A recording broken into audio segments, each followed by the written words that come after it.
The auctioneer's gavel rose in the noon sun. Ruth Caldwell stood at the base of the courthouse steps, chin lifted despite the tremor in her hands. Her plow rested on the platform beside her seed drill and harrow. Everything she needed to work her land, now laid out like a corpse for inspection. The crowd gathered thick, merchants, ranchers, church women in Sunday bonnets, though it was Tuesday. All watching, all knowing. Fine equipment, the auctioneer called. Barely used, starting bid, $20. Silence. Then Elwood Garrett pushed off the bank doorway where he'd been lounging, watch chain gleaming. $50. Ruth's jaw tightened. That man. Always that man. 50 going once. 300. Every head turned. A stranger sat his horse at the edge of the square, dust still settling around him. Ruth had never seen him before. Didn't matter. He'd just paid 6 times what her equipment was worth. Who was he, and what did he want? The stranger dismounted before the auctioneer could finish the count. His boots hit packed dirt with a solid thud. He pulled a leather wallet from his coat, counted out bills with the ease of a man who'd done it 1,000 times before. Cash money, the auctioneer said, eyebrows climbing. He took the bills, tested one against the light. Equipment's yours, sir. The stranger tipped his hat to the crowd, but said nothing. He was older, maybe 50, with gray threading his dark hair. His clothes were good quality but worn. Working clothes, not Sunday dress. He moved like a man comfortable with labor, loading the plow onto his wagon with the ease of long practice. The seed drill followed, then the harrow, iron teeth scraping against wood. Ruth watched, rooted to the spot.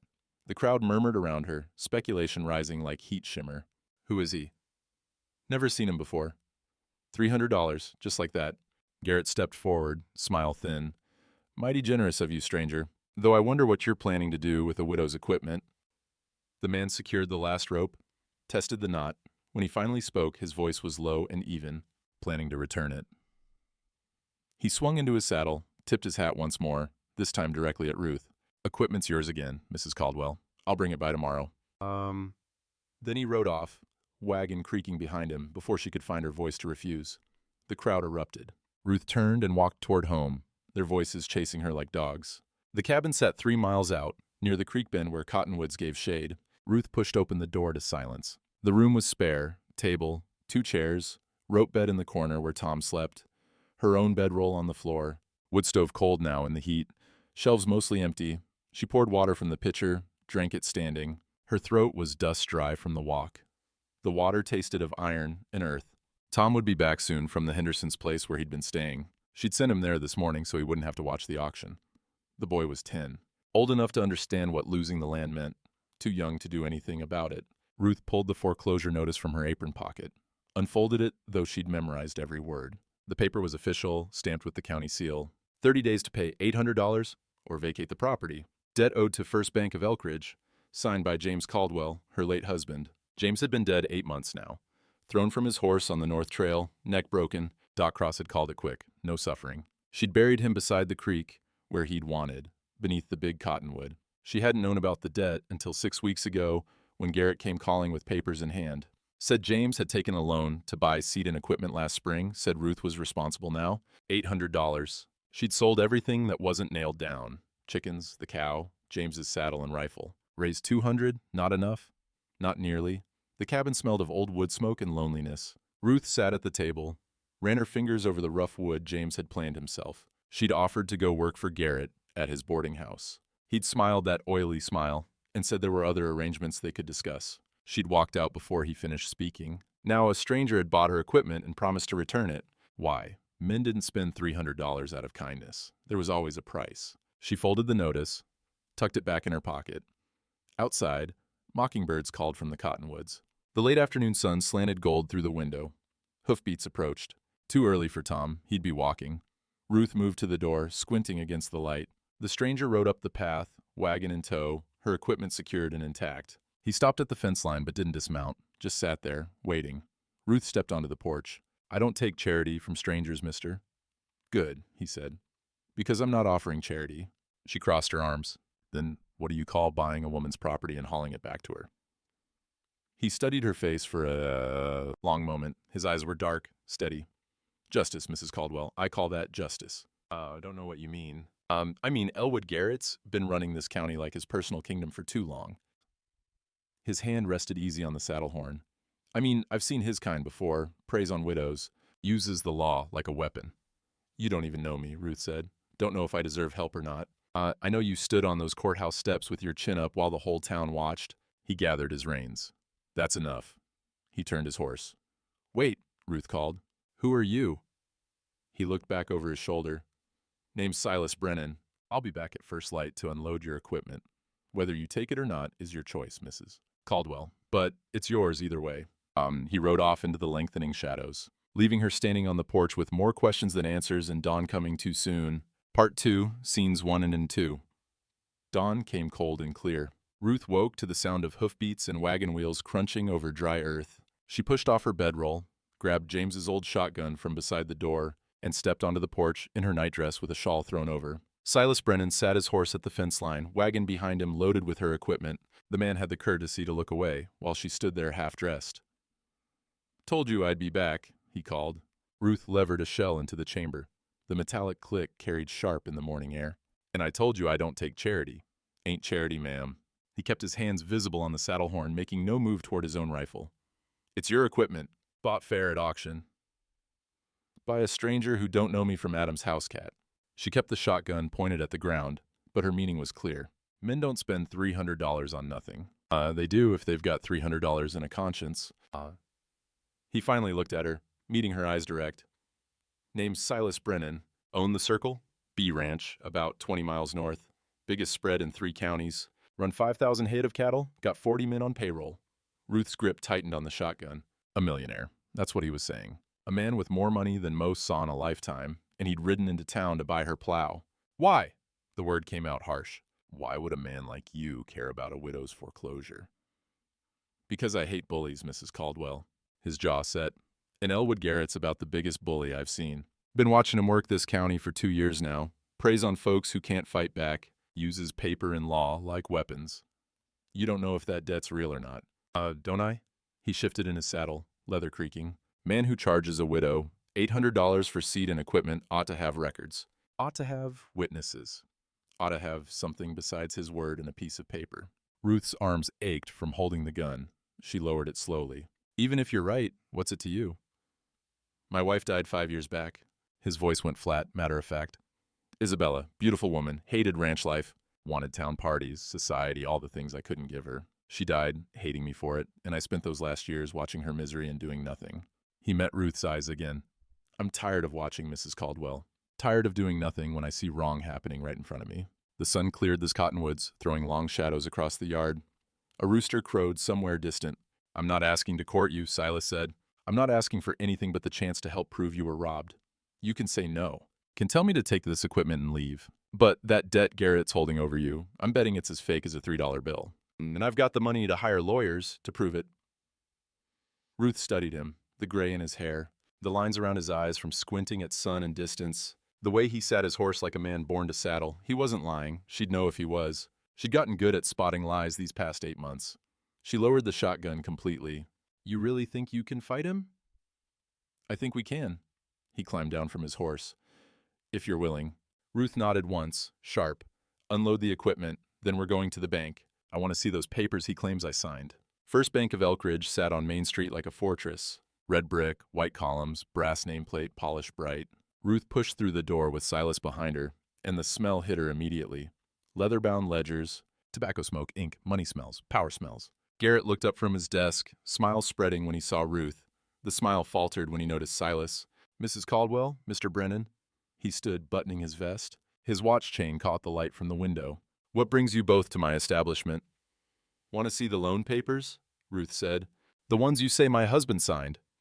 Garrett's smile returned, oily as lard.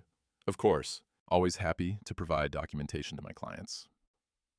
He pulled a folder from his desk drawer, extracted a single sheet, laid it on the desk between them. Ruth stared at the document. Official bank letterhead. Date, March 15th, 1877. Amount, $800. Purpose, agricultural equipment and seed. Repayment terms, 1 year with interest. And at the bottom, a signature in flowing cursive, Ruth Caldwell. Her stomach dropped. As you can see, Garrett said, everything in order, witnessed by my clerk, Mr. Willis, on the date in question. Willis stood near the back office, a thin man with nervous eyes. He nodded without meeting Ruth's gaze. I was there, Mrs. Caldwell. You signed in my presence. Ruth's hands shook as she picked up the paper. The signature was perfect. Loops and flourishes she'd never made in her life. She couldn't write like that. Could barely write her own name in block letters. Usually just made her mark, an X with her initials beside it. "That's not my hand," she said. Garrett's eyebrows rose. "I beg your pardon." "That signature, it's not mine." Ruth thrust the paper at him. "I don't write cursive. Never learned. James handled all the documents. I sign with an X." "Mrs. Caldwell." Garrett's voice dripped false sympathy. "I understand you're under considerable strain. Grief does strange things to memory, but you were here. You signed. Willis witnessed it." "She's telling the truth," Silas said quietly. He'd been studying the document over Ruth's shoulder. "That's banking script, professional hand, not the signature of a woman who works her own land." Garrett's smile vanished. "Are you calling me a liar, Mr. Brennan?" "I'm calling this document suspicious. One, suspicious or not, it's legal and binding." Garrett took the paper back, folded it, returned it to his folder. "Signed, witnessed, dated. The court won't care what Mrs. Caldwell claims now. Debt's debt, and she's got 30 days to pay it." Ruth felt the walls closing in. Paper and ink, that's all it took to destroy a life. Paper and ink and a man willing to lie. "Unless," Garrett continued, his voice softening, "we can come to some other arrangement. Mrs. Caldwell, my offer still stands. Work at my boarding house. I'll forgive the debt. You keep your land." The room smelled of cigars and old money. Ruth's throat closed. Silas touched her elbow. "We're done here." Outside, the sun was too bright. Ruth leaned against the brick wall, breathing hard. "He forged it," she said. "That signature, he forged it." "I know. How do we prove it?" Silas looked down the street toward the telegraph office. "We hire an expert, someone who can testify in court that the signature's fake." He turned to her. "It'll cost money. $200 just to bring a handwriting analyst from Dallas." Ruth laughed, bitter. "I don't have $200. Don't have 20. Silas pulled out his wallet. "But I do." She stared at him. "Why are you doing this?" "Because I'm tired of watching," he said again. "And because you stood up to me this morning with a shotgun when you thought I was trying to cheat you. That takes spine, Mrs. Caldwell." Garrett picked the wrong widow to rob. Inside the bank, through the window, they could see Garrett watching them. His face was stone.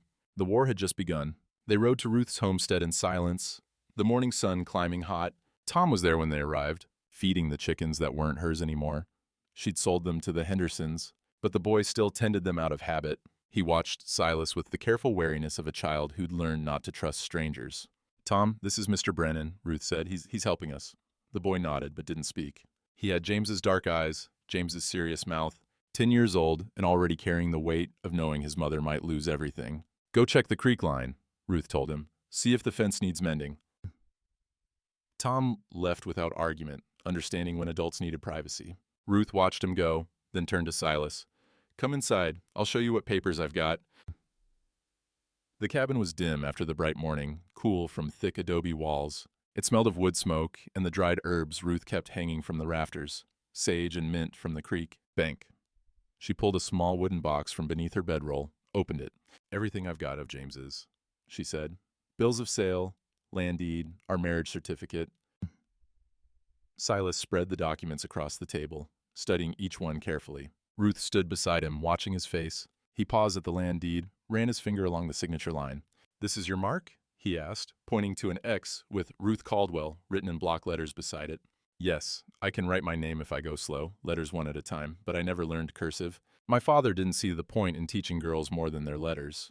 Silas pulled a scrap of paper from his pocket, handed it to her along with a pencil. "Write your name for me, natural as you would."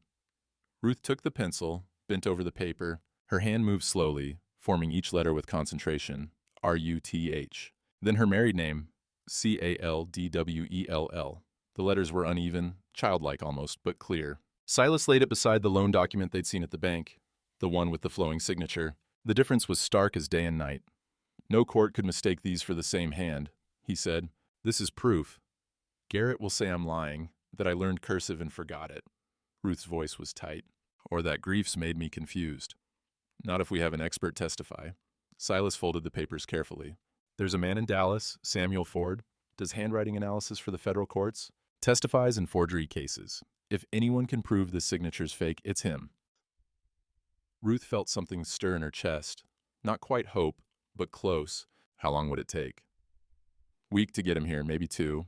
Wire him today, he could arrive by month's end. Well, before the foreclosure deadline. Exactly. Silas met her eyes. But I need to be straight with you, Mrs. Caldwell. This'll cost money. Ford charges $200 just to travel out here and examine the documents. That's before court testimony. $200. Ruth's stomach sank. She'd barely raised that much selling everything she owned. I don't have it. I know. Silas pulled out his wallet, counted out bills onto the table. But I do. Ruth stared at the money. More cash than she'd seen in one place since James died. I can't pay you back. Not asking you to. He pushed the bills toward her. Consider it an investment in justice, Mrs. Caldwell. Man who forges one signature has probably forged others. Garrett's been running this county too long. Time someone with resources stood up to him. She looked at the money, then at Silas. His face was weathered, honest, no scheme hiding behind his eyes. Just a man tired of watching wrong win because right couldn't afford lawyers. Why? She asked again, softer this time. Why does a millionaire rancher care about one widow's debt? Because I spent 5 years watching my wife suffer and did nothing to fix it. His voice was rough. Because I've got money and power, and what good is either if I don't use them when I see evil happening? He paused. And because you aimed a shotgun at me this morning when you thought I was trying to cheat you. That's the kind of fight I want on my side. Ruth's hands trembled as she touched the bills. Hope was a dangerous thing. It could break harder than despair. But she was tired of giving up without a fight. All right, she said. Wire your expert. The telegraph office sat next to the general store, a cramped room that smelled of paper and copper wire. The operator, a young man named Stevens, looked up when Silas entered. Need to send a wire to Dallas, Silas said. He wrote the message on the form. Samuel Ford, stop handwriting analysis needed, stop forgery, case, stop will, pay standard fee, plus expenses, stop urgent, stop. Silas Brennan, Circle B Ranch. Stevens tapped it out, the telegraph key clicking like insect legs. The sound filled the small room, rhythmic and strange. Wait for a reply? Stevens asked. I'll wait. Silas stood by the window while Stevens worked. Main Street stretched out before him. The bank, the general store, the saloon, the church at the far end. A small town, like a dozen others he'd seen. Good people mostly, trying to make honest livings. But there was always a Garrett. Always a man who saw law as a tool for theft instead of justice. The telegraph key started clicking again. Stevens wrote quickly, then handed the paper to Silas. Brennan. Stop. Can arrive in 10 days. Stop. Fee 200 plus expenses. Stop. If forgery provable. Will. Testify. Stop. Ford. Silas read it twice, then nodded. Send reply. Accepted. Arrive soonest. But Stevens tapped out the response. Silas paid him, folded the telegram into his pocket. Through the window, he could see the bank across the street. And in the bank's window, Elwood Garrett stood watching. Their eyes met across the distance. Garrett's face was unreadable, but his posture was tense. He knew. Somehow he knew Silas was building a case. Silas tipped his hat, mockingly polite. Then he stepped out into the sun and walked to his horse. The game was on. 10 days until Ford arrived. 10 days for Garrett to prepare his defense or destroy his evidence. But Silas had fought range wars and cattle thieves. He knew how to protect what mattered. And right now, what mattered was a widow with a forged signature and 30 days to save her land. He mounted up and rode back toward Ruth's homestead, the telegram in his pocket feeling like a promise. Sunday came with church bells ringing clear across the valley. Ruth dressed Tom in his best clothes, patched but clean, and they walked the 3 miles into town. She'd missed 2 Sundays already, unable to face the congregation. But hiding only made the gossip worse. The church sat at the end of Main Street, white-clabbered with a simple cross above the door. Families gathered on the steps in their Sunday finest, voices mixing with birdsong and the last tolling of the bell. The smell of rosewater and lavender hung in the air. Women's perfume applied for the Lord's Day. Ruth climbed the steps with Tom's hand in hers. Conversations stopped, heads turned. Martha Green, the preacher's wife, had been laughing with 2 other women. When she saw Ruth, her smile died. She gathered her skirts and crossed to the other side of the steps, as if poverty were catching. Inside, the church smelled of old wood and hymnals, of candle wax and starched collars. Ruth and Tom took their usual pew, third from the back. The pew in front of them emptied. The one behind stayed empty. People shifted away, like water around a stone. Tom pressed against her side. "Mama," he whispered. "Hush, it's fine." But it wasn't fine. The whispers started, carrying in the way whispers do when they're meant to be heard. Living on Brennan's charity now. Saw him at her place 3 times this week. Millionaire rancher. What's he want with a widow barely keeping her head above water? We all know what men want. Ruth's face burned. She kept her eyes forward, fixed on the cross above the altar. Preacher Morrison took the pulpit, opened his Bible, but his eyes found her and moved away quickly. Even he'd heard the talk. The sermon was about pride and the dangers of vanity. Ruth barely heard it. The words washed over her like rain while the congregation whispered and stared. When service ended, she stood quickly, pulling Tom toward the door. But Martha Green blocked her path, chin lifted in righteous judgment. "Ruth Caldwell," she said, loud enough to carry. "I feel it's my Christian duty to speak plain. What you're doing with that rancher? It ain't decent. People are talking. Then people should mind their business," Ruth said. "It becomes our business when scandal touches this church." Martha's voice was ice. "You're setting a poor example for the children." Ruth's hands fisted at her sides. "Mr. Brennan is helping me fight a false debt, nothing more. A millionaire don't help a widow for nothing." Martha's eyes were hard. "We all know what men expect for their charity." Tom jerked forward, face red. "Don't talk about my mama like that." Martha drew back as if struck. Other women gasped. Preacher Morrison hurried over, placing himself between them. "That's enough," he said. "This is the Lord's house." Ruth took Tom's arm, guided him past the crowd and down the steps. Behind them, the whispers grew louder, no longer even pretending to be discreet. They walked toward the general store. Ruth needed flour and cornmeal, had saved just enough coin for the essentials. But when she entered, the shopkeeper, old Mr. Davis, who'd always been kind, looked up and his face went stiff. "Mrs. Caldwell," he said. Not friendly, not warm. "Need to settle my account," Ruth said, "and buy some staples." Davis pulled out his ledger, ran his finger down the page. "You owe $3 from last month." "I know. I've got $2 here." She placed the coins on the counter. "Can you extend credit for the rest? I'm good for it." Davis looked at the money, then at her face. Something like pity flickered in his eyes, or maybe contempt. "I'm afraid I can't do that, Mrs. Caldwell. Store policy. No more credit until accounts are settled in full. I've been buying here for 5 years. Never missed a payment before James died. Things change." Davis's voice was flat. "I've got a business to run. Can't be extending credit to folks who might not be here come next month." The meaning was clear. Everyone knew about the foreclosure, about Garrett's debt, about her 30-day deadline. Ruth picked up her coins. "Keep your charity, Mr. Davis?" She walked out, Tom trailing behind. On the street, she nearly collided with Silas, who'd just ridden into town. He took one look at her face and dismounted. "What happened?" "Nothing." Her voice was brittle. "Just learning who my friends are." Tom spoke up, voice shaking with anger. "Church ladies called Mama names, said you were." He couldn't finish. Silas's jaw tightened. "Where?" "Doesn't matter." Ruth touched his arm. "They're scared. Scandal makes people cruel. Let's just go." But as they walked toward his horse, 2 boys Tom's age ran past, shouting, "Tom Caldwell's mama is Brennan's woman. Tom Caldwell's mama is—" Tom lunged at them. The fight was brief and vicious. 3 boys rolling in the dirt, fists flying, women screaming. Silas pulled Tom off, held him while the boys struggled and sobbed. Ruth stood frozen, watching her son fight battles she couldn't win, watching the town she'd lived in for 10 years turn against her because a millionaire had dared to help. This was the price. This was what fighting back cost. They rode to Ruth's homestead in silence, Tom on Silas's horse, Ruth walking beside them. When they arrived, another horse was tied at the fence, a bay gelding with saddlebags marked A. Hutchins, attorney at law.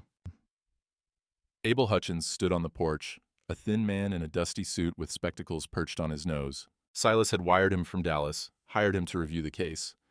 "Mr. Brennan, Mrs. Caldwell." Hutchins nodded. "I've reviewed the documents you sent. I need to speak with you both." They went inside. Tom retreated to the back room. Ruth poured water while Hutchins spread papers across the table. The forged loan document. Ruth's writing samples, Texas statute books, thick as bricks. "The handwriting analysis will prove the signature's forged," Hutchins said without preamble. "Mr. Ford's testimony will be damning, no question." Ruth felt hope flare in her chest. "Then we can win?" Hutchins removed his spectacles, cleaned them slowly. The silence stretched. When he looked up, his eyes held no comfort. "Mrs. Caldwell, there's a problem. A significant one." He tapped the statute book. "Texas law is clear. When a husband dies, the widow inherits all property, assets, and debts. Even if this particular loan document is proven fraudulent, you're still legally responsible for any outstanding debts your husband may have owed." The words didn't make sense at first. Ruth stared at him. "But if the loan's fake?" "The loan may be fake, but that doesn't erase the possibility of other debts." Hutchins' voice was gentle but firm. "Garrett will argue, and the court will likely agree, that even without this specific document, James Caldwell may have owed money, and you, as his widow, are liable." "That's not justice," Silas said, voice hard. "No, sir, but it is law." Hutchins closed the statute book. I'm sorry. Even if we prove forgery in court, even if we destroy Garrett's credibility, the judge is bound by statute. The widow inherits the debt. The foreclosure can proceed. Ruth couldn't breathe. The cabin walls pressed in, close and suffocating. All of it, the auction, the humiliation, the town's scorn, Tom's fight, the money Silas had spent, all of it for nothing. Then I've already lost, she whispered. Silas stood abruptly, chair scraping. There's got to be another way. If there is, I haven't found it. Hutchins gathered his papers. I'll keep researching. But you should prepare for the possibility that the law itself is the problem here. After he left, Ruth sat at the table, staring at nothing. Outside, the wind moved through the cottonwoods, familiar and indifferent. Tom was quiet in the back room, understanding without words that hope had died. Silas paced like a caged animal, thinking, calculating. But for once, money couldn't fix the problem. Power couldn't change statute, the law was the law, and it crushed the innocent same as the guilty. I'm sorry, Ruth said finally. Sorry you spent all that money for nothing. It's not for nothing. But his voice lacked conviction. She looked at him, this stranger who'd tried to save her. Yes, it is. You can't fight the law itself, Mr. Brennan. Nobody can. The silence between them felt like a grave. 3 days passed. Ruth worked her land alone, Tom beside her, both moving through the motions of survival. Silas stayed away, respecting her need for space. Or maybe he'd given up. She couldn't blame him if he had. The 4th day, Silas rode into town with a headache pounding behind his eyes. The sun was too bright, the air too still. He needed something for the pain and an excuse to think away from his ranch where 40 men watched him pace like a wounded animal. Doc Matthias Cross kept his office above the barber shop, a cramped room that smelled of carbolic acid and dried herbs. The doc was 60, gray-bearded, with hands steady from 30 years of practice. He looked up from grinding powders in a mortar when Silas entered. Mr. Brennan, he said, what brings you in? Headache won't quit. Figured you might have something. Doc Cross nodded, turned to his cabinet of bottles and jars. Glass clinked against glass as he selected a brown bottle. Willow bark extract. 2 drops in water, 3 times daily. Should ease it. Silas paid, pocketed the bottle. He should have left then, but something made him linger. The window overlooked Main Street. From here he could see the bank, the courthouse, the whole town, laid out like a judgment. You knew James Caldwell, Silas said. It wasn't a question. Doc Cross stopped grinding his powders. I did. Good man. Worked hard, loved his family. His death, you said it was quick, thrown from his horse. That's right. Neck broke clean. I examined him myself. Doc set down his mortar, wiped his hands on his apron. Why are you asking? Because $800 is a lot of money for a man to borrow without telling his wife. Silas turned from the window. And Garrett's timing seems convenient. Claims the loan was taken out a year ago, but doesn't present the debt until 8 months after James dies. Doc Cross was quiet for a long moment. The room smelled of camphor and alcohol, medicine smells that made everything feel clinical and cold. I kept James's personal effects, Doc said finally, after he died. His clothes, his watch, a leather saddlebag he'd been carrying. I meant to give them to Ruth, but... He paused. She was grieving. Seemed cruel to hand her a bag full of memories, so I kept them. Been meaning to take them out there, just never found the right time. Silas's pulse quickened. What's in the saddlebag? Don't know. Never looked. Seemed private. Doc met his eyes. Why? You think there's something important? I think James Caldwell was a careful man, and careful men keep records. Silas moved toward the door, then stopped. Doc, when you examined James, was there anything unusual about his death? Doc Cross's face went carefully neutral. What are you suggesting? Nothing. Just wondering if a man who'd lived on horseback his whole life might be hard to throw. The silence stretched. Outside, a wagon rattled past on Main Street. Someone called a greeting. Normal sounds of a normal day. Accidents happen, Mr. Brennan? Brennan, Doc said quietly. Even to experienced riders. I saw no evidence of foul play. Just a man thrown from his horse and a neck that broke on impact. But something in his voice suggested he'd wondered too. Had asked himself the same questions and found no answers he could prove. The saddlebag, Silas said. You still have it? In the back closet. Been there 8 months. Might be Ruth could use it now. Might be the right time has come. Doc Cross nodded slowly. Might be it has. Tom found the stakes 2 days later. He'd been walking the creek line, checking fence posts like Ruth had taught him. When he saw them, wooden markers driven into the ground near the bend where cottonwoods grew thick. Mama, he called, running back. There's stakes on our land. Ruth followed him to the creek, Silas arriving an hour later when Tom rode to fetch him. The stakes were fresh, wood still pale where they'd been driven into earth. Burned into each one, Garrett Holdings. Silas knelt beside the nearest marker, ran his hand over the letters. The smell of charred wood lingered, faint but present. He stood, looked east toward the creek bend, then west toward Ruth's cabin. "These are surveyor stakes," he said, "marking property boundaries." "They're on my land," Ruth said. Her voice was tight with fury. 100 yards past my property line. Silas walked the line of stakes, counting. 6 total, stretching from the creek bend to the far fence line. He pulled out his pocket compass, took bearings, calculating in his head. 200 yards past your boundary, he said. Maybe more. Tom kicked one of the stakes. "Why's his name on our land?" "Because he's claiming it," Ruth said, "planning to take more than what the foreclosure gives him." And Silas studied the stakes, the positioning, the careful spacing. This wasn't random. This was a man marking territory he meant to own. But something didn't add up. Why mark land before the foreclosure was final? Why be so bold? Unless Garrett thought he owned it already. Unless he believed he had claim to more than just Ruth's 200 acres. "Your deed," Silas said suddenly. "How much land does it specify?" 200 acres. "James bought it from the Hendersons 6 years ago, paid in full. And these stakes extend another 200 yards past that. So why would Garrett mark land he hasn't stolen yet?" Silas pulled one stake from the ground, examined it. The wood was marked with surveyor's notation. Coordinates, measurements. Unless he thinks it's his already. Unless there's land here nobody knew about. Ruth stared at him. "That doesn't make sense. James bought 200 acres.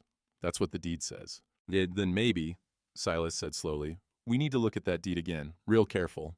Tom looked between them, confused. Ruth's face had gone pale. Because if there was land James had bought that nobody knew about, there might be documents, records, proof of ownership Garrett wanted buried. And if those documents existed, they might be in a saddlebag an old doctor had kept in his closet for 8 months. The town meeting was called for Wednesday evening, 6 o'clock sharp. Garrett had posted notices at the general store, the saloon, the church, anywhere people gathered. Public discussion regarding land speculation and moral conduct. Everyone knew what that meant. Everyone knew who it was about. The courthouse steps served as the meeting place, the same spot where Ruth's equipment had been auctioned. Townsfolk gathered in the fading light, ranchers in work clothes, merchants in vests and shirt sleeves, women in their day dresses. The crowd smelled of sweat and tobacco, of dust, and the lavender water some women dabbed behind their ears. Ruth stood at the edge of the crowd with Tom. Silas arrived on horseback, dismounting slowly, deliberately. Every eye tracked him as he walked to stand beside Ruth. The statement was clear. He wasn't hiding. Garrett stood on the courthouse steps like a preacher at a pulpit. His suit was pressed, his watch chain gleaming. He waited until the murmuring died down, then raised his hands. "Friends," he began, voice carrying, "I've called this meeting because I'm concerned. Concerned about the moral character of our community. Concerned about outside influences threatening our way of life." Someone in the crowd muttered agreement. Others stayed silent, waiting. "We all know Mrs. Caldwell here is facing financial difficulties." Garrett's tone was sympathetic, practiced. "We all know she owes a legitimate debt to my bank. Now, I'm a Christian man. I offered her honest work to settle that debt. But instead," he paused for effect, "instead she's taken up with a stranger, a millionaire rancher who rides in from outside our county and starts throwing money around like it's water." Silas's jaw tightened, but he didn't speak. "I have to ask," Garrett continued, "what does a man like Mr. Brennan want with a widow woman and her land? What's his real interest here? Is it charity?" He let the word hang poisonous. "Or is it something else?" Martha Green spoke up from the crowd. "It's indecent, that's what it is, a scandal." "My bank holds a legal debt," Garrett said. "Yet Mr. Brennan is actively working to undermine that debt, hiring lawyers, spreading accusations of forgery, making wild claims about fraud." His voice hardened. "Friends, I've served this community for 15 years. My integrity is beyond question. But this outsider rides in and suddenly I'm the villain?" The crowd was splitting. Some nodded in agreement. Others looked uncomfortable, unwilling to meet Ruth's eyes. "I'm calling for this community to take a stand," Garrett said, "to defend its own against outside interference. Mrs. Caldwell owes $800. She needs to pay it or vacate the property. That's law. That's order. And no amount of improper relationship with a rich stranger is going to change it." Tom lunged forward, but Ruth caught his arm. Silas placed a hand on the boy's shoulder, holding him steady. "You finished?" a voice called from the back of the crowd. Everyone turned. An older man pushed through, gray-bearded and straight-backed, despite his years. He wore a black coat and carried a leather satchel, the uniform of a traveling judge. "Judge Webb," Garrett said, smile faltering slightly. "I didn't know you'd arrived. Just rode in." Judge Harlan Webb climbed the courthouse steps, standing beside Garrett. His eyes swept the crowd, hard and measuring. "I've been presiding over cases in this territory for 20 years, and in that time, I've learned one truth. When a man calls a public meeting to defend his honor, it's usually because his honor needs defending." The crowd went silent. "Garrett, I'll hear your case against Mrs. Caldwell in 3 days' time, Friday morning, 9 o'clock sharp." Webb's voice carried like iron. "Both parties will present evidence. Both will have opportunity to testify. Until then, this meeting is adjourned." Garrett's face darkened. "Judge, I was simply adjourned," Webb repeated. He turned and walked into the courthouse, satchel in hand, leaving Garrett standing alone on the steps like a preacher who'd lost his congregation. The crowd dispersed slowly, whispering. Some gave Ruth sympathetic looks. Others avoided her gaze entirely. The smell of evening cooking fires began to drift through town. Beans and cornbread, the supper smells of ordinary life. Silas touched Ruth's elbow. "Come on, let's get you home." But as they turned to leave, Doc Cross stepped out from the crowd. His face was troubled, resolved. "Brennan, Mrs. Caldwell." He kept his voice low. "I need to speak with you both, tonight. It's about that saddlebag I mentioned." They met at Doc's office after dark.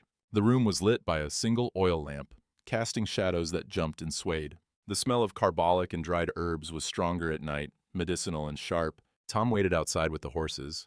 Doc Cross pulled an old leather saddlebag from his closet, set it on the examining table. Dust puffed up where it landed. The leather was cracked, stained dark in places, old sweat, old rain, years of use. "This was James's," Doc said. "He had it with him the day he died. I kept meaning to give it to you, Ruth, but the time never seemed right." Ruth's hand trembled as she touched the leather. It smelled of horse and dust and something else. Her husband's smell, faint but present. Tears stung her eyes. "James made me promise something," Doc continued quietly. "About a month before he died. He said, 'Doc, if anything happens to me, make sure Ruth gets that bag. Don't give it to nobody else. Not the sheriff, not Garrett, nobody. Just Ruth.'" He paused. At the time, I thought he was being dramatic. But after he died, after Garrett started making claims about debt, he shook his head. I wondered. Wondered what? Silas asked. If maybe James knew something. If maybe he was trying to protect Ruth from something he saw coming. Ruth unbuckled the saddlebag with shaking hands. Inside, James's pocket watch, the one his father had given him. A bundle of letters, tied with string, correspondence from the land office, bills of sale, and beneath those, a sealed envelope, yellowed with age. Ruth pulled out the envelope. Written across the front, in James's careful hand, "Last will and testament, James Robert Caldwell." The room went absolutely still. "He made a will," Ruth whispered. "He never told me."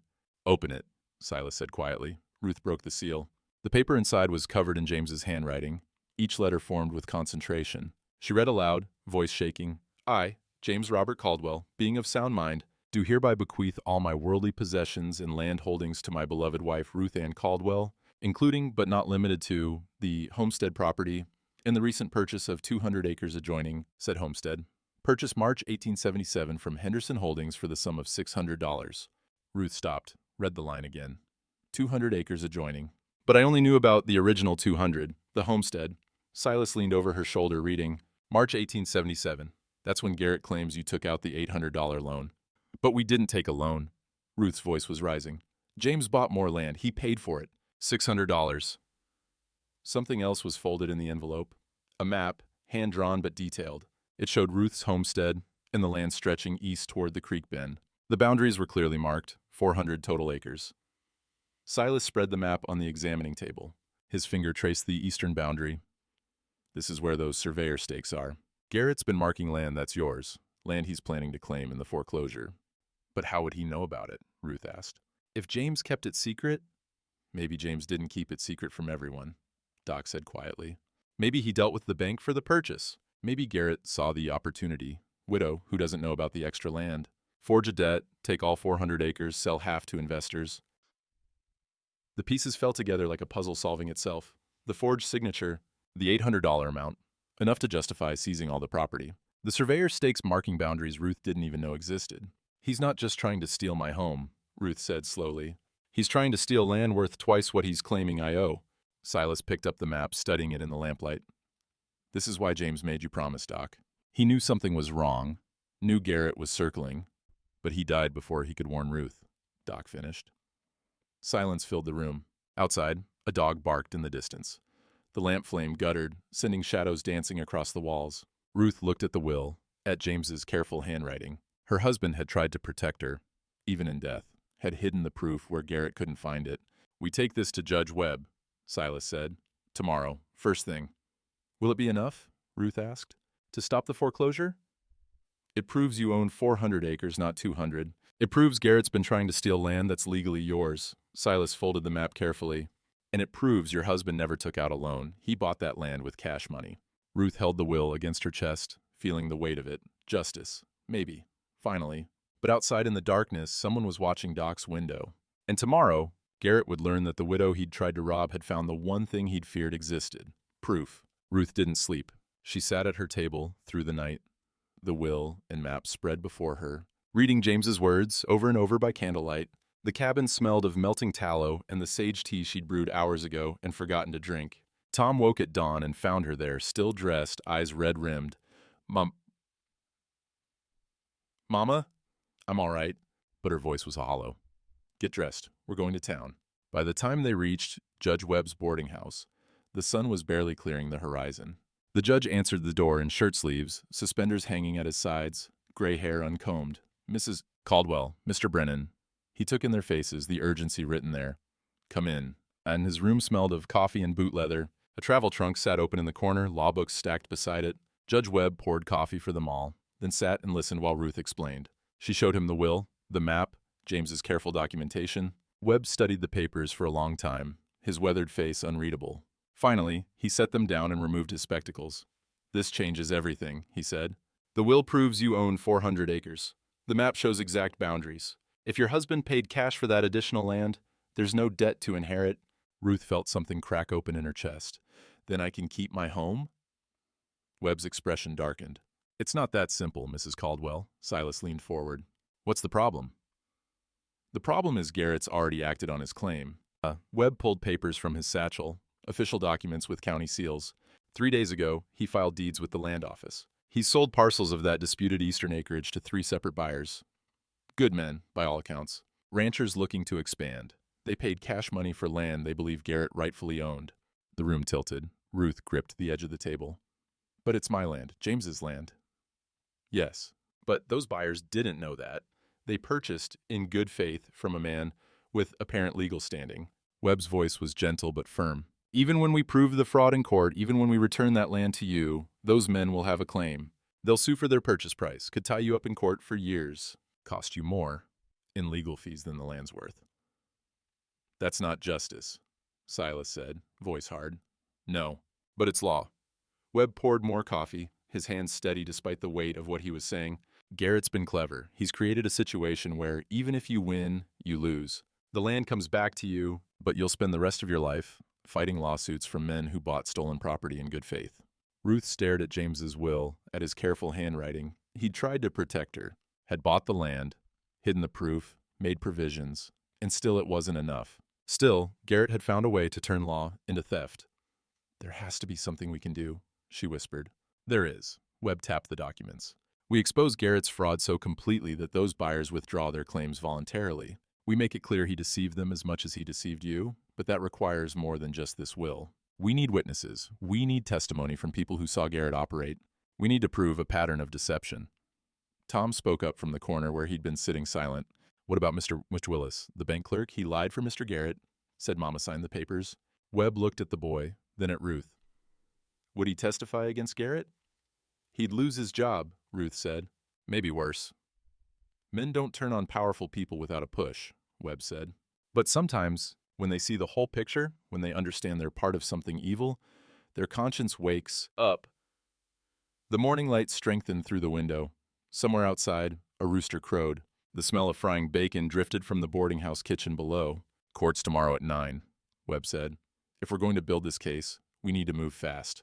They found Willis at the bank just after opening. He was sweeping the front steps, moving slow like a man who'd rather be anywhere else. When he saw them approach, his face went white. "Mrs. Caldwell, Mr. Brennan." His voice shook. "I can't talk to you. Mr. Garrett said—" "James Caldwell was your friend," Ruth interrupted. "You went to school together. Your families knew each other. Willis's hands tightened on the broom handle. He was thin, nervous, the kind of man who'd spent his whole life avoiding confrontation. The morning sun was harsh on his face, showing every line of sleepless guilt. "I'm sorry," he whispered. "I'm so sorry, Ruth, but I got a family, 3 children. I can't afford to lose this job." "You witnessed a document you knew was forged," Silas said, voice flat. "That's a crime, Mr. Willis. Judge Webb could have you arrested." Willis's face crumpled. "He made me, Garrett. He said if I didn't witness the signature, he'd fire me, blacklist me from every bank in the territory. What was I supposed to do? Let my children starve?" Ruth felt a twist of something, not quite pity, not quite understanding, just the recognition that Garrett destroyed everyone he touched, even his own people. "James had a brother," she said quietly.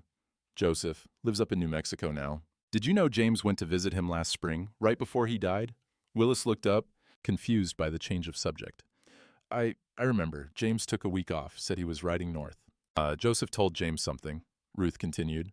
She was guessing now, following an instinct. Something about Garrett, something that made James worried enough to write a will and hide documents. "You know what that was, don't you?" Willis's silence was answer enough. "Tell me," Ruth said. "Please. James is dead. I'm about to lose everything, and you're the only person who might know why." The clerk's hands were shaking. He set down the broom, leaned against the doorframe like a man barely holding himself upright. The smell of dust and old paper drifted from the bank behind him. "Joseph warned us, James," Willis said finally, voice barely audible. "Told him Garrett was forging documents, creating false debts, stealing land from widows and old folks who couldn't fight back. Said he'd done it to 3 families up in New Mexico before the law ran him out." He looked at Ruth, eyes wet. James came back from that trip different, scared. He moved money around, bought that extra land without telling anyone, made arrangements. I think he knew Garrett was watching him, knew something was going to happen. "You think Garrett killed him?" Silas said. Not a question. "I don't know. I don't have proof. But James's horse was found near Garrett's property line, and James was the best rider in the county. Doesn't make sense that he'd just fall." Ruth's breath caught. The morning seemed suddenly colder, the sunlight harsher. James hadn't just been protecting her from debt. He'd been protecting her from a man who might kill to get what he wanted. "Will you testify?" Webb asked quietly. He'd followed them from the boarding house, watching from across the street. Now he stepped forward, authority in every line of his frame. "Tomorrow, in court. Will you tell the truth about what you witnessed?" Willis looked at the judge, at Ruth, at the bank behind him, where Garrett's office window overlooked Main Street. His whole life was balanced on a knife edge. "If I testify, I lose everything," he said. "If you don't," Webb replied, "you lose yourself." The silence stretched. A wagon rattled past. The smell of horse and dust hung in the air. Finally, Willis nodded. "I'll testify. God forgive me. I'll tell the truth." Ruth wanted to feel relief, wanted to feel victory within reach.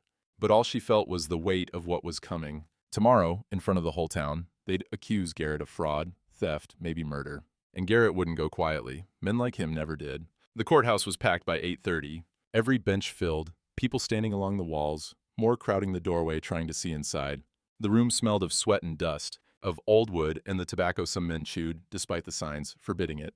Morning light slanted through tall windows, catching motes that drifted lazy as snow. Ruth sat at the front table with Silas beside her. Tom was in the front row with Doc Cross. Across the aisle, Garrett sat alone, his lawyer, a thin man named Pierce from the county seat, shuffling papers with nervous efficiency. At exactly 9 o'clock, Judge Webb entered through the side door. The crowd rose as one, benches creaking. Webb took his seat behind the high desk, arranged his papers, then lifted his gavel. The crack of wood on wood silenced the room. "Court is now in session." Webb's voice carried to the back wall. "Case of First Bank of Elk Ridge versus Ruth Ann Caldwell, regarding foreclosure on property and outstanding debt." He looked at both tables. "Pierce, you're opening?" Pierce stood, buttoned his coat. "Your Honor, this is a simple matter of unpaid debt. Mrs. Caldwell's late husband took a loan of $800 from my client's bank. The loan is documented, witnessed, and legally binding. Despite multiple opportunities to settle, Mrs. Caldwell has refused payment. We seek immediate foreclosure and seizure of property to satisfy the debt. Mrs. Caldwell." Webb looked at Ruth. She stood, throat tight. "Your Honor, that signature on the loan document isn't mine. I never signed those papers. The debt is false." As murmurs rippled through the crowd, Webb's gavel fell once. Sharp. "Mr. Brennan has retained counsel on Mrs. Caldwell's behalf," Webb said. "Proceed with your evidence." Abel Hutchins stood. the Dallas lawyer Silas had hired. Your Honor, I call Samuel Ford to the stand. The handwriting expert walked to the witness box, a middle-aged man in spectacles with ink-stained fingers. He placed his hand on the Bible, swore his oath, then sat. Hutchins held up the loan document. Mr. Ford, have you examined the signature on this document purporting to be Ruth Caldwell's? I have. And have you examined samples of Mrs. Caldwell's actual writing? Yes, sir. Multiple samples, including her signature on the deed to her property and various bills of sale. What is your professional opinion? Ford adjusted his spectacles. The signature on the loan document was not written by Ruth Caldwell. The script is professional banking hand, likely written by someone with extensive clerical training. Mrs. Caldwell's authentic signatures are block letters, often accompanied by an X mark. The two hands are completely different. This signature is, without question, a forgery. The courtroom erupted. Voices rose, people standing to see. Webb's gavel fell 3 times before order returned. Pierce jumped up. Your Honor, even if, and I don't concede this point, but even if the signature is questionable, Texas law is clear. A widow inherits all of her husband's debts. Whether this particular document is authentic or not, Mrs. Caldwell is still liable for any money owed by James Caldwell. He was right. Ruth could see it in Webb's face. The law didn't care about justice. It cared about statute. That would normally be true, Mr. Pierce, Webb said slowly. However, Mrs. Caldwell's counsel has presented additional evidence I've reviewed in chambers. Evidence that substantially alters the nature of this case. He looked at Hutchins. Proceed. And Hutchins stood. Your Honor, I call Ruth Caldwell to the stand. Ruth walked forward, legs unsteady, and took the oath. Hutchins handed her the sealed envelope. Mrs. Caldwell, what is this document? My husband's will. Her voice was quiet but steady. Found in his saddlebag. He wrote it shortly before he died. Please read the relevant section. Ruth opened the will, James's handwriting blurring through her tears. I, James Robert Caldwell, being of sound mind, do hereby bequeath all my worldly possessions and land holdings to my beloved wife, Ruth Ann Caldwell, including, but not limited to, the homestead property and the recent purchase of 200 acres adjoining said homestead, purchased March 1877 from Henderson Holdings for the sum of $600, paid in full, and the courtroom went absolutely silent. 200 additional acres, Hutchins said clearly. Purchased in March 1877, the same month Mr. Garrett claims Mrs. Caldwell took out an $800 loan. Mrs. Caldwell, did you know about this purchase? No, sir. James never told me. I only learned about it when I found his will 2 days ago. Hutchins produced the map, held it up for the court to see. This survey map, also found in James Caldwell's possession, shows exact boundaries. 400 total acres, not 200. Your Honor, I submit that James Caldwell never took a loan. He purchased land with cash money, and Mr. Garrett has been attempting to steal that land through fraudulent documentation. Pierce was on his feet. Objection, this is wild speculation. I'm not finished. Hutchins cut him off. Your Honor, I call Joseph Caldwell to the stand. A man in his 40s walked down the center aisle. He had James's eyes, James's build. Ruth had sent Tom to wire him 3 days ago. He'd ridden hard from New Mexico to get here. Joseph took the stand, swore his oath, and Caldwell, when did you last see your brother alive? April of last year. He came up to New Mexico to visit me. Joseph's voice was rough from the trail. He said he needed to talk, needed advice about something that was worrying him. What did he tell you? He said Elwood Garrett had been asking questions about his land, about his finances, getting too interested in his business. I told James what I knew, that Garrett had run the same scheme up in New Mexico, forged documents, created false debts, stole land from 3 families before the territorial marshal ran him out. The courtroom exploded. Webb's gavel fell like thunder. Order! I will have order! When the noise died, Hutchins continued, what did James do with this information? He said he was going to protect Ruth, said he'd buy more land, make a will, hide the documents where Garrett couldn't find them. He was scared. Said if anything happened to him, I should tell the truth about Garrett. Thank you. Hutchins turned to the judge. Your Honor, I call Willis Turner to the stand. Willis walked forward like a man heading to the gallows. His face was pale, hands shaking as he took the oath. Garrett's eyes burned into him like brands. Turner, you're employed by First Bank of Elkridge? Yes, sir. I'm a clerk. You witnessed the signature on the loan document in question? Willis swallowed hard. The courtroom was silent as a grave. I did. But Mrs. Caldwell wasn't there. She never signed anything. His voice broke. Mr. Garrett forged her signature himself, made me witness it.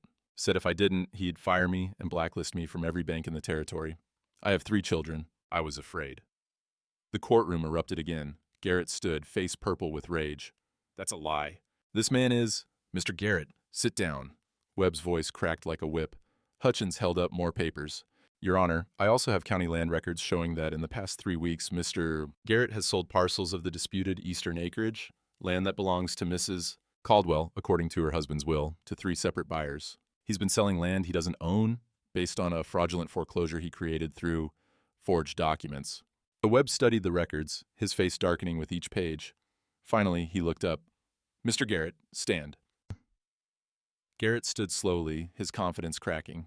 Based on the evidence presented, expert testimony proving forgery, a legally executed will, showing clear land ownership, witness testimony regarding fraud, and documentation of land sales involving property you have no legal claim to, I find in favor of Mrs.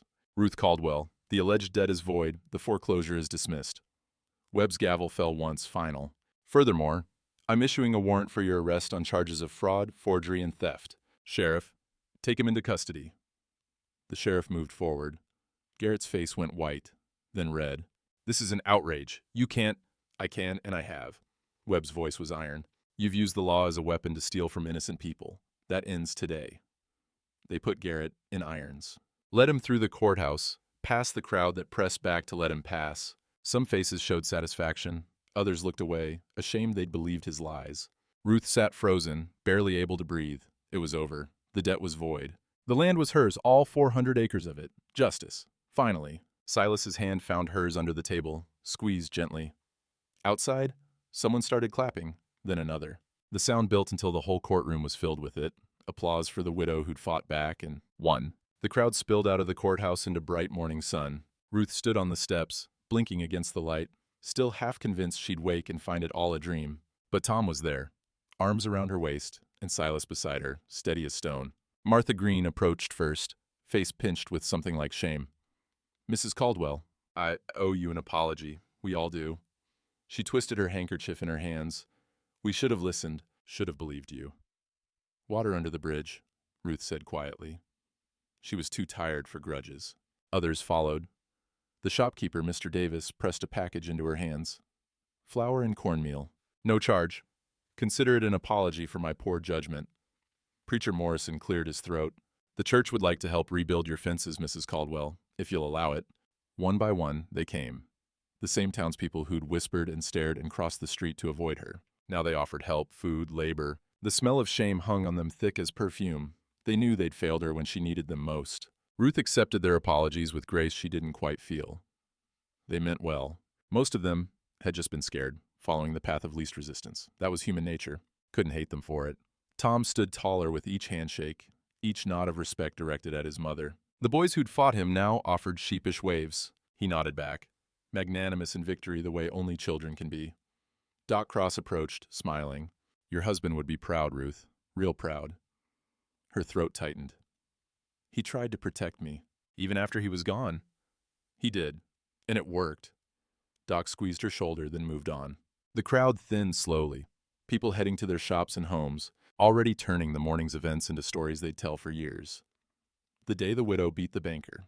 The day justice won. Ruth watched them go, feeling the weight of it all settling on her shoulders. She owned 400 acres now. Good land, valuable land. But she was alone to work it, and the work was endless. Silas touched her elbow. Walk with me? She nodded. They moved away from the courthouse, down Main Street, toward the edge of town, where cottonwoods grew thick and the smell of creek water hung cool in the air. Tom stayed behind with Doc, understanding without being told that his mother needed this moment. They stopped beneath the largest cottonwood, its shadow dark and welcome after the harsh sun. The creek burbled nearby, soothing as music. A meadowlark called from somewhere distant. Silas reached into his coat pocket, pulled out a small cloth bundle. There's one more thing, he said. Something I bought from Garrett's private collection before the trial. He unwrapped the cloth. Inside, catching the dappled light, was Ruth's wedding ring. The thin gold band she'd pawned last winter to buy food for Tom. The ring James had given her 15 years ago, when they'd married in this very town. Ruth's hand went to her mouth. How did you… Garrett kept a collection. Things he'd taken from people over the years. Jewelry, watches, keepsakes. The sheriff let me go through it after the arrest. Silas held the ring out to her. Figured this belonged to you. She took it with trembling fingers. The gold was warm from his pocket, worn smooth from years of wear. She'd thought she'd never see it again. had made peace with losing it. "Thank you," she whispered. Silas was quiet for a moment, watching the creek flow past. When he spoke, his voice was careful, like a man stepping on uncertain ground. "Your husband wanted you safe, gave you land to do it, built you a home." He turned to face her. "I'd be honored to help you keep it. As a partner, I mean. Equal share, equal say in how things are run." Ruth looked up at him. This man who'd spent hundreds of dollars, hired lawyers, fought battles he had no obligation to fight, all for a widow he barely knew. "Why?" she asked. "You could have any woman in 3 counties. Women who are young, pretty, who don't come with land disputes and town scandals." I'm 52 years old, Mrs. Caldwell. Spent 5 years married to a woman who was beautiful and miserable. Learned the hard way that pretty fades fast and fancy's just paint over rot." He met her eyes direct. "But kind? That lass. Honest lass. And you've got both in your bones." She studied his face. The gray in his hair, the lines earned from sun and hard living, the steadiness in his eyes that said he meant every word. "I'm not looking for rescue," she said slowly. "Did that once. Won't do it again." "Good, because I'm not offering rescue. I'm offering partnership. You work your land. I help where I can. We build something that belongs to both of us on terms we both agree to." He paused. "I need kind, not fancy, Mrs. Caldwell. Reckon you fit that bill better than anyone I've ever met." The creek sang over stones. The cottonwood leaves rustled overhead. Somewhere in town, a hammer rang on metal, the blacksmith back at his forge, life returning to normal rhythms. Ruth slipped the ring onto her finger. It fit like it had never left. She looked at it for a long moment, then at Silas. "Partnership," she said. "Equal terms." "Equal terms." She offered her hand. He took it, shook once, firm and honest. Then, slowly, carefully, he pulled her close. Asked permission with his eyes first. She nodded. Their first kiss was gentle, tentative, 2 people learning to trust after grief had taught them caution. When they pulled apart, Ruth rested her forehead against his chest and let herself breathe. For the first time in 8 months, the future didn't look like a wall closing in. It looked like a field waiting to be planted. Like work worth doing, like hope. 6 months later, wheat seedlings pushed through black earth in straight rows that stretched toward the creek bend. Ruth walked the eastern boundary where surveyor stakes used to mark stolen ground, checking the new fence Silas's men had helped raise. The wood smelled of fresh-cut pine, honest and clean. The homestead had changed. New barn, repaired roof, chicken coop rebuilt proper. Tom's laughter carried from the corral where he was learning to break horses under Silas's patient instruction. The boy was growing, taller, steadier, carrying himself with the quiet confidence of someone who'd seen his mother fight and win. Silas rode out most evenings after his own work was done. They'd talk over coffee on the porch, making plans for spring planting, discussing which fields to rotate, where to dig a new well. Partnership, like he'd promised. He never presumed, never pushed, just showed up and worked beside her until the stars came out. They'd set the wedding for harvest time. "After the wheat proves itself," Ruth had said. Silas had nodded, understanding. Some things couldn't be rushed. Trust grew slow as crops, needed tending and time. She wore her wedding ring on a chain around her neck now, James's ring, but wearing it felt right again. He'd given her the land. Silas had helped her keep it. Both gifts mattered. Both men had seen her worth when the world tried to convince her she had none. Evening light turned the wheat field gold. Ruth stood at the fence line, watching Tom and Silas work together in the corral, dust rising around the young horses' hooves. The air smelled of turned earth and possibility. Silas looked up, caught her watching, smiled. She smiled back. Kindness wasn't weakness, she'd learned. It was strength that knew itself well enough not to need proving, and honest built foundations that held when storms came. Fancy was paint that peeled with the first hard rain. She'd take honest over fancy every time. The sun touched the horizon. The wheat whispered in the breeze, small green promises reaching toward harvest, and Ruth Caldwell stood on land that was hers. 400 acres bought with her husband's foresight and defended with her own spine, watching tomorrow take shape in the dust and the gathering dark. Some victories came quiet, but they lasted.